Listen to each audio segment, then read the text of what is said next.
None of these tips are dramatic. The benefit is when you implement a lot of small changes.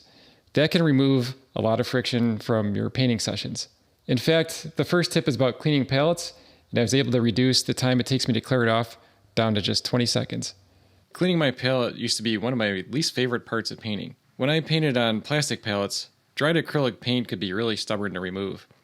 I'd chip away at it with a plastic scraper, soak the palette in hot water, and sometimes even scrub away the stains with baking soda. Then I switched to a tempered glass cutting board. Now cleaning the palette is actually kind of satisfying. Sometimes I make a game of it and time how long it takes me to clean it off. In this case, it only took me 20 seconds. The scraper works on wet or dry acrylic paint, and it also works on oils. Instead of buying a glass palette from an art supply store, I recommend looking at tempered glass cutting boards. They usually cost less, and they work just the same.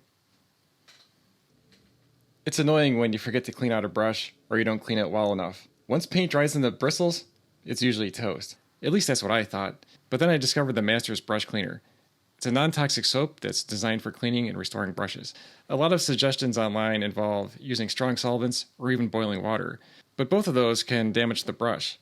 This cleaner only has a faint lemon scent, and many times I don't notice the smell at all.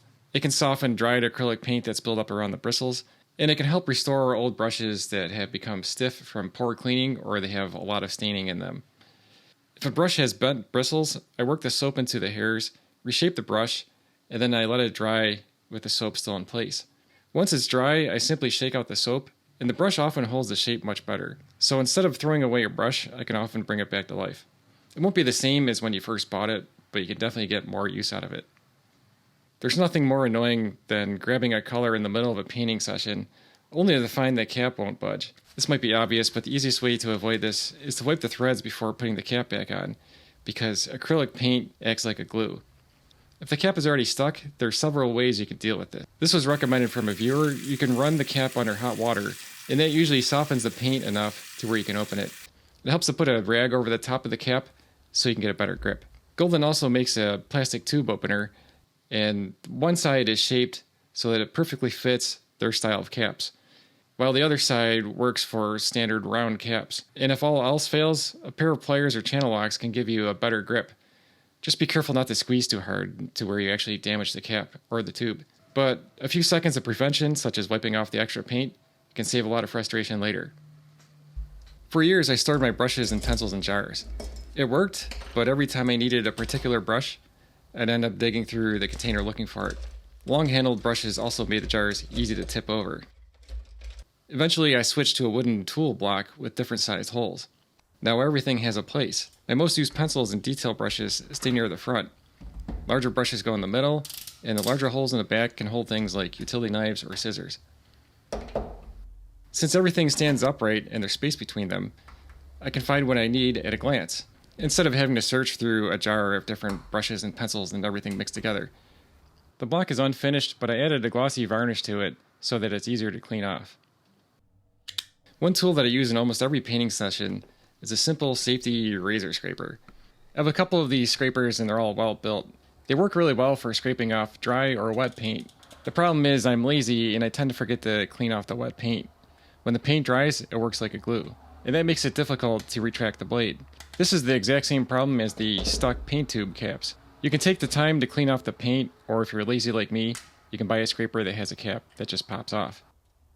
I also became tired of wondering where I left my scraper.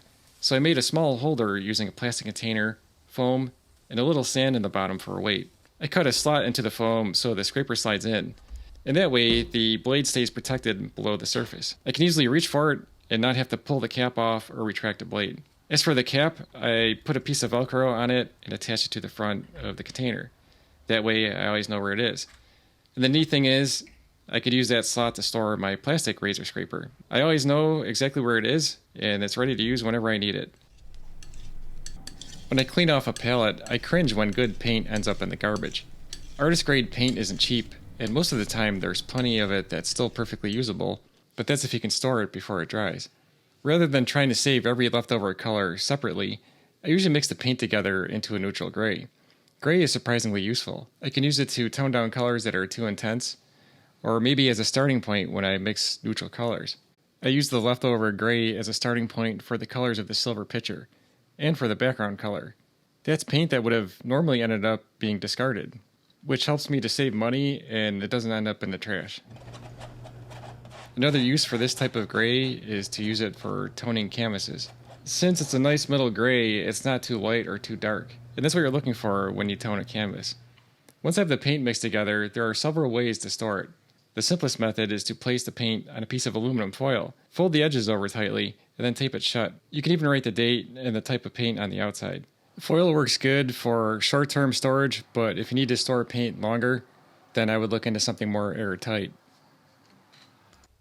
Another option is to use small airtight containers, but you need to minimize the amount of airspace inside so the paint stays fresh longer. If you want a more permanent solution, you can buy empty paint tubes. You can load the leftover paint into the open end, squeeze out the air, and then crimp the edge closed.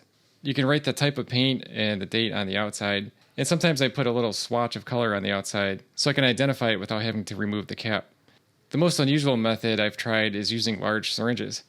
They're reusable, airtight, and the plunger adjusts to the amount of paint inside, so there's very little air trapped in there. It's a lot like a paint tube, but the outside is rigid and the plunger makes it adjustable on the inside. Finished paintings have a way of taking over my studio. They were taking up table space and I was constantly moving them out of the way. Every horizontal surface in my studio tends to attract paintings, and that's a problem because I need that space for working. I eventually bought this wall-mounted drying rack. It lets me store about 22 paintings in a small amount of space. And since I installed it in the corner of my room, it's less likely to get bumped, so the paintings are nice and secure. If you don't want to mount it to a wall, it can also be configured as an A-frame, or laid horizontally on a tabletop. I also have a smaller tabletop version that works well if you don't have the wall space available. Here's one more tip. I mounted a paper towel holder underneath my desk. Now the towels are always right where I need them. No more walking across the room to the paper towel holder or wondering where I left the roll. It's one of those improvements that seem obvious, but paper towels are something that I probably use every time I paint, and it's nice to have them nearby.